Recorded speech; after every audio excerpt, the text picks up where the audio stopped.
it's as easy as political will, okay?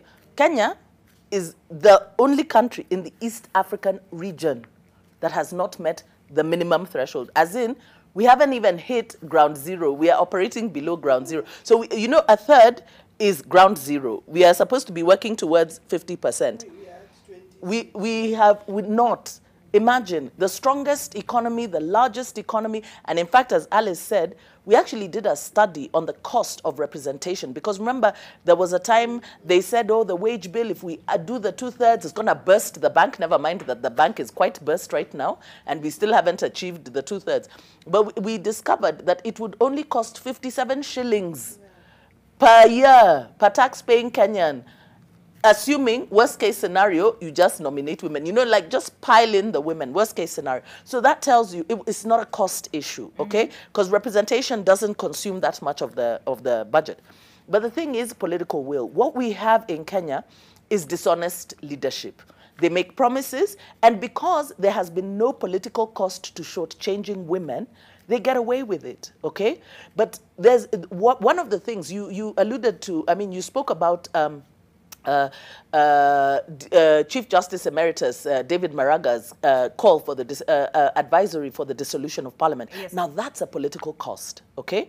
And you see how it shook the nation. But of course, impunity reigns supreme in this country. Court orders are disobeyed willy-nilly, you know. But the courts have affirmed and reaffirmed the issue of the 2/3 gender principle. Credit to women.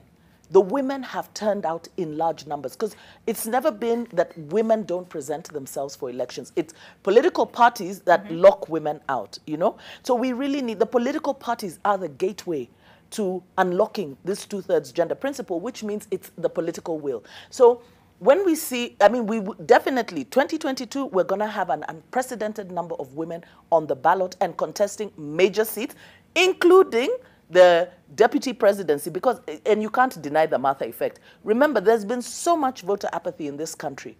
The minute Martha was put on that ballot, people said, we will vote. We will wake up to vote. So there's been that effect.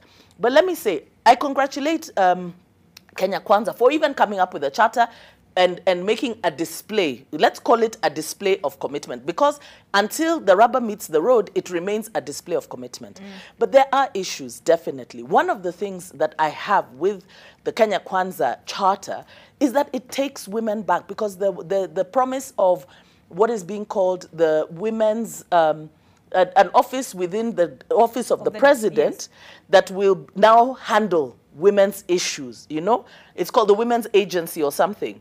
You know, I think it deals with to deal with the SGBV. The SGBV. Yes. But otherwise, we still have a ministry. Okay, you know, because that is the thing that I had an issue. But having a substantive ministry, you know, the FGM board. But then the thing is, if we have a substantive ministry, you know, then all these things can be docketed. We don't need the deputy president, the president's office, you know, taking, you know, SGBV and everything. We have a substantive ministry. Let's run everything, you know, from a centralized place. Because remember, what women have fought for a substantive ministry. We don't need ex-official members sitting in cabinet, because ex-official members have no powers to make commitments, you know. So let's have the substantive ministry and all. And we wish them well and see, you know, if should they make government, we will definitely hold them to it. But for me, I have my eye is more on you know, the people who have a track record, a proven track record of keeping their word. And so we look at Martha Karua, Azimio, 2/3. Definitely, we are counting on it. In less than the 90 days, Senator, we imagine that it would be our first thing. There's something Daisy said, and first I want us to take feedback, but to respond to what she said about political parties being the gateway to having more women represent be people's representatives, just what your experience has been as far as that is concerned. But we also have a call on the line. We have Duncan from Kisumu, but first let's take a look at the feedback that has come in. All right, there we go. Joram says nominating a female DP is not meeting 2/3 gender rule. We want women 50% inclusivity in government. Let's now listen. Let's now hear from Duncan. Duncan, I'm told is joining us from Kisumu. Good morning, Duncan. What contribution do you have to make to this conversation? Yeah, my contribution is that women in elective position, the elective position should be competitive. Yeah, like in Kisumu, Tom Ojeda campaigned. So this 2/3 gender rule should be made in appointive position. Election, let people go and compete. That is why Alice Wahome competed and she won those days even without this gender rule. So women must go there, campaign, but in elective position. Let Kenyans have their say. This thing of putting 2/3 what in elective position should be done away with. Let them compete. In Kisumu, I think the first female MP was from Kisumu. Those days, I think it is 50 years ago. Yeah? So they have to pull their socks and just go to the field. So we cannot suspend a country because of 2/3 gender rule. Or gender campaign, and if you are defeated, this thing of 2/3 for elective position appointments, yes. Elective, it can't work because now you are telling us that ODM should take a candidate to where Sugoi. You clearly know they will not win. But now to fulfill that 2/3 gender rules, what are we saying? All right, thank you, Duncan. So Duncan, are you telling us you're ready to elect a woman? I have no problem with electing a woman as long as they go, they convince me, they campaign, but I cannot elect a woman for the sake of it. All right, thank you very much for your contribution, Duncan, and for watching the show this morning. Daisy wants to respond to that one, but Ruth, I'll ask you to start. What's your response to Duncan? He's saying, yes. and then Kiwanjani, fight it out. He mentioned Alice Wahome. Duncan, tunakuja. Tunakuja. You wait for us, tunakuja. All right. Yes. Daisy, quickly before I hear from Senator Nyamunga. Let me say this. First of all, having the 2/3 gender rule doesn't mean that you're giving women token. What we're saying is political parties. The political parties are the gateway. You look at political parties in their strongholds. Where women have been nominated as candidates, they win in their strongholds, okay?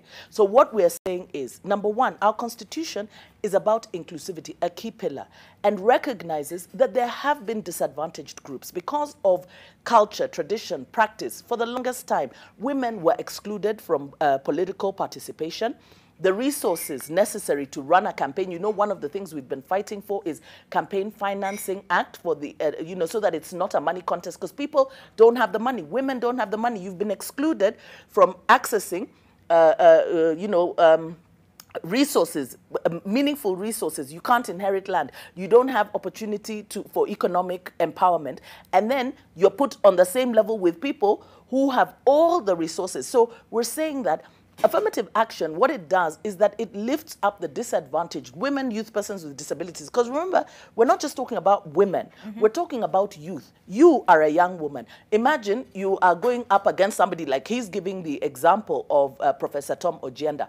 How are you going to campaign against him with the kind of resources that he has and everything in that field? So what we're saying is the 2/3 gender principle is about creating opportunity, opening up opportunity, and political parties stepping up, opening the door for women to get in, putting them in areas. Rose Namunga is not a token candidate. Give her the ticket, she will campaign. Alice Wahome is not a token candidate, and many women, by the way, they have run and won, but on affirmative action and with support. Even Kina Martha Karua, when they were being elected the first time in '92, many of them, they were supported. There was a program put in place by Abantu, the late Wanjiro Kehoro, to support women candidates. So, people like Duncan talk about put women in the field, let them meet there. But they're put there with support and an enabling environment. And that's what it's about. We're not saying plonk the women there. We're saying put them on the ticket, let them vie.